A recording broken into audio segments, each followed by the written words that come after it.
Halo, selamat pagi, selamat siang, selamat sore, dan selamat malam. Apa kabar sahabat semua? Kami selalu berharap kalian dalam keadaan yang sehat dan tentu saja selalu ceria. Pada perjumpaan kali ini kita akan membahas tentang kegiatan ekonomi. Kegiatan manusia dalam memenuhi kebutuhan hidupnya disebut dengan kegiatan ekonomi. Kegiatan ekonomi dalam sehari-hari terdiri atas produksi, distribusi, dan konsumsi. Produksi adalah kegiatan menghasilkan barang. Namun teman-teman, tidak hanya itu. Produksi juga mencakup dalam kegiatan menambah nilai guna suatu barang atau jasa. Berdasarkan hal ini, disimpulkan bahwa definisi produksi adalah kegiatan menghasilkan barang atau jasa atau kegiatan menambah nilai guna barang atau jasa. Berdasarkan pengertian produksi tersebut, dapat dipahami bahwa nilai guna suatu barang akan bertambah bila barang tersebut diolah lagi dan menghasilkan barang lain.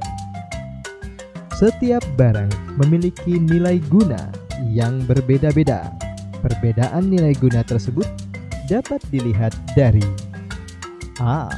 Nilai guna bentuk, yaitu suatu barang akan memiliki nilai guna apabila telah mengalami perubahan bentuk. Contoh perubahan tersebut antara lain kacang kedelai akan memiliki nilai guna lebih tinggi apabila diubah atau diolah menjadi tahu atau tempe. Yang kedua, nilai guna tempat. Nilai guna suatu barang akan lebih tinggi karena perbedaan tempat. Misalnya, pasir akan bertambah nilai gunanya kalau dibawa ke toko bangunan. Ketiga, nilai guna waktu. Nilai guna suatu barang akan bertambah kalau barang tersebut digunakan pada saat yang tepat. Misalnya, jaket digunakan pada saat kita kedinginan, atau payung kita gunakan pada saat hujan atau panas. Dan yang keempat, nilai guna kepemilikan. Nilai guna suatu barang akan bertambah apabila barang tersebut telah berpindah kepemilikannya. Sebagai contoh, sepatu di toko belum memiliki nilai guna dan akan memiliki nilai guna jikalau sepatu tersebut dibeli oleh seseorang dan kemudian dipakainya. Dalam dunia kegiatan produksi tentu akrab dengan istilah produsen. Produsen adalah orang atau lembaga yang menghasilkan barang atau menambah kegunaan barang. Untuk melakukan produksi, seorang produsen harus mengingat tentang 3 hal. Yang pertama, what? Barang-barang apa saja yang akan dihasilkan dan bahan-bahannya apa saja. Yang kedua, how? Bagaimana memilih faktor-faktor produksi untuk memproduksi barang harus dipikirkan oleh seorang produsen.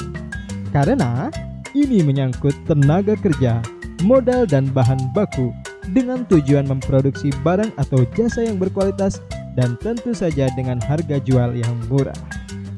Yang ketiga, whom? Kepada siapa barang produksi tersebut didistribusikan. Setelah kita memahami mengenai pelaku produksi atau biasa disebut produsen, selanjutnya produksi memerlukan faktor-faktor produksi. Faktor produksi dapat dibedakan menjadi 4 faktor, yaitu faktor alam, tenaga kerja, faktor modal, dan kewirausahaan. Faktor alam dan faktor kerja disebut pula faktor asli, karena dengan 2 faktor tersebut manusia sudah dapat menghasilkan barang. Sementara itu, faktor modal dan kewirausahaan disebut sebagai faktor produksi turunan, karena faktor ini sebagai hasil dari faktor produksi asli. Faktor produksi alam adalah faktor produksi yang disediakan oleh alam sebagai bahan mentah atau bahan baku produksi. Sebagai contoh, tanah merupakan sumber daya alam dan manusia dapat menggunakan untuk lahan pertanian, pabrik, perkebunan, peternakan, tempat untuk usaha, dan lain sebagainya. Sedangkan faktor produksi tenaga kerja adalah sumber daya manusia yang dapat digunakan kemampuannya untuk proses produksi. Tenaga kerja dapat dibedakan menjadi 3, yaitu tenaga kerja terdidik adalah tenaga kerja yang menempuh pendidikan formal. Contoh tenaga kerja ini antara lain dokter, guru, atau konsultan. Kemudian tenaga kerja yang kedua adalah tenaga kerja terlatih, yaitu tenaga kerja yang memiliki keterampilan yang terlatih seperti montir, sopir, atau penjahit. Serta jenis tenaga kerja yang ketiga adalah tenaga kerja tidak terdidik dan tidak terlatih, yaitu tenaga kerja yang tidak punya keterampilan seperti tukang sapu, tukang sampah, dan kuli bangunan. Faktor yang ketiga adalah faktor produksi modal. Modal adalah segala hasil produksi yang dibuat manusia dengan tujuan untuk menghasilkan barang-barang atau jasa-jasa lain. Modal tidak hanya berupa uang, tetapi bisa juga berupa barang. Contoh modal antara lain gedung, mesin, bahan mentah, atau bahan baku yang digunakan untuk proses produksi. Faktor kewirausahaan. Kewirausahaan adalah kemampuan seseorang atau beberapa orang untuk menyatukan semua faktor produksi agar dapat menghasilkan barang tertentu. Faktor produksi ini merupakan kemampuan menjalankan suatu perusahaan sehingga perusahaan tersebut dapat berjalan secara efisien dan menguntungkan. Setelah kegiatan produksi pada kegiatan ekonomi, selanjutnya kita bahas kegiatan distribusi. Kegiatan distribusi adalah kegiatan untuk menyalurkan barang atau jasa dari produsen kepada konsumen.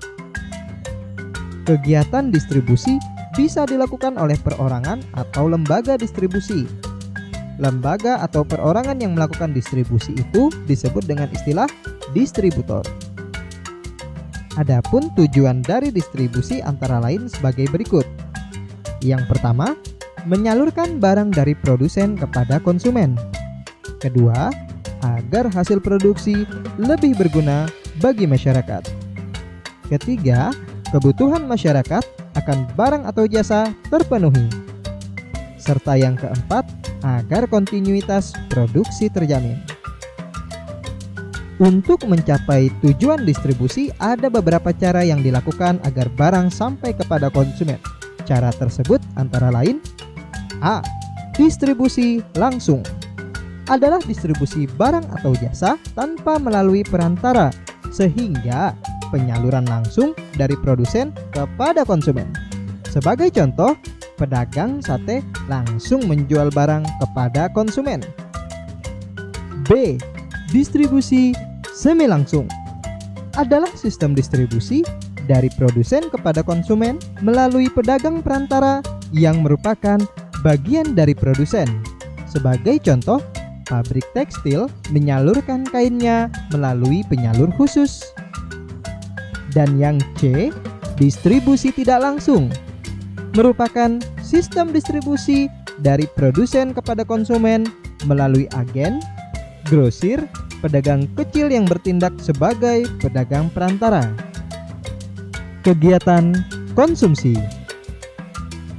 Konsumsi adalah setiap kegiatan memakai, menggunakan, atau menghabiskan kegunaan setiap barang, baik secara berangsur-angsur maupun sekaligus habis. Di dalam ilmu ekonomi, pelaku konsumsi dapat dikelompokkan antara lain rumah tangga keluarga, rumah tangga perusahaan, dan rumah tangga negara. Kegiatan ekonomi rumah tangga keluarga. Rumah tangga keluarga biasanya terdiri dari ayah, ibu, dan anak-anaknya. Keluarga adalah sekelompok orang yang dipersatukan oleh pertalian darah. Tingkat konsumsi suatu keluarga dapat berbeda-beda dengan keluarga lainnya. Perbedaan ini dipengaruhi oleh faktor pendapatan, jumlah anggota keluarga, gaya hidup, latar belakang pendidikan, atau lingkungan tempat tinggal. Selanjutnya, kegiatan ekonomi, rumah tangga, perusahaan. Pada saat perusahaan ingin menghasilkan barang atau jasa, maka perusahaan menentukan bahan baku, mesin, dan jasa tenaga kerja. Perusahaan dalam hal ini bukan hanya melakukan kegiatan produksi, akan tetapi juga menggunakan bahan baku, tenaga kerja, dan modal dalam proses produksi. Kegiatan ekonomi negara. Pada dasarnya, sama dengan perusahaan, negara bertindak sebagai produsen sekaligus sebagai konsumen. Tujuan konsumsi negara berbeda dengan rumah tangga keluarga dan perusahaan. Konsumsi negara bertujuan untuk memenuhi atau melayani kebutuhan masyarakat. Biaya yang digunakan untuk konsumsi negara berasal dari masyarakat. Negara setiap akhir tahun membuat rancangan anggaran dan belanja negara yang nantinya harus disetujui oleh DPR. Hal ini dilakukan agar pengeluaran pemerintah dapat sesuai dengan kebutuhan dari masyarakat. Demikian perjumpaan kita kali ini. Kami berharap sahabat semua dapat memahami pembahasan materi kita hari ini. Jagalah selalu kesehatan kalian. Jadilah siswa-siswi yang berbahagia, ceria, dan tentu saja selalu bersemangat. Sampai jumpa pada materi selanjutnya. Selamat pagi, selamat siang, selamat sore, dan selamat malam kapanpun, dimanapun kalian menyaksikan tayangan ini. Sampai jumpa.